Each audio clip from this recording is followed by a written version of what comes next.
nimadaligini bilasizmi? Balki birorta xodim sizdan norozi bo'lgandir. Shuning uchun ham shunday bo'lgandir.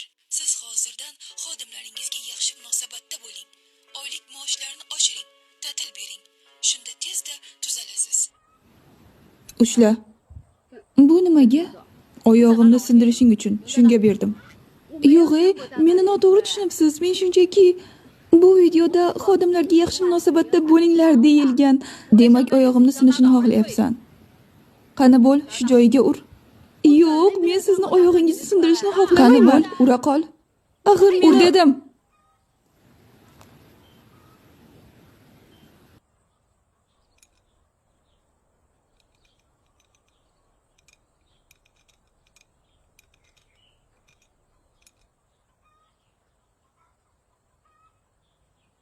Bashiring qursin, non ko'r.